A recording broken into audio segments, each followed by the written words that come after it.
lived in one of the large and rich cities of China, a tailor named Mustafa.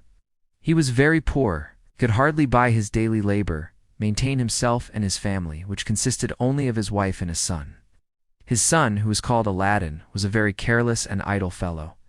He was disobedient to his father and story of a laden mother, and would go out early in the morning and stay out all day, playing in the streets and public places with idle children of his own age. When he was old enough to learn a trade, his father took him into his own shop and taught him how to use his needle. But all his father's endeavors to keep him to his work were vain, for no sooner was his back turned than he was gone for that day. Mustafa chastised him. But Aladdin was incorrigible, and his father, to his great grief, was forced to abandon him to his idleness, and was so much troubled about him that he fell sick and died in a few months.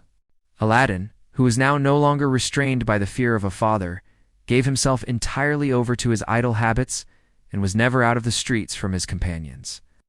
This course he followed till he was 15 years old, without giving his mind to any useful pursuit, or the least reflection on what would become of him.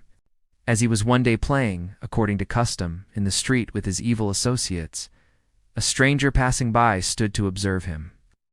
This stranger was a sorcerer, known as the African magician, as he had been but 2 days arrived from Africa, his native country. The African magician, observing in Aladdin-esque countenance something which assured him that he was a fit boy for his purpose, inquired his name and history of some of his companions, and when he had learned all he desired to know, went up to him, and taking him aside from his comrades, said, "Child, was not your father called Mustafa the tailor?"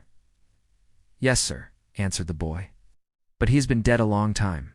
At these words the African magician threw his arms about Aladdin's neck, and kissed him several times with tears in his eyes, and said, "I am your uncle. Your worthy father was my own brother. I knew you at first sight. You are so like him." Then he gave Aladdin a handful of small money, saying, "Go, my son, to your mother, give my love to her, and tell her that I will visit her tomorrow, that I may see where my good brother lived so long and ended his days." Aladdin ran to his mother, overjoyed at the money his uncle had given him. "Mother," said he, "have I an uncle?" "No, child," replied his mother. "You have no uncle by your father's side or mine." "I am just now come," said Aladdin, "from a man who says he is my uncle and my father's brother. He cried and kissed me when I told him my father was dead, and gave me money, sending his love to you, and promising to come and pay you a visit that he may see the house my father lived and died in." "Indeed, child," replied the mother, "your father had no brother, nor have you an uncle." The next day the magician found Aladdin playing in another part of the town, and embracing him as before,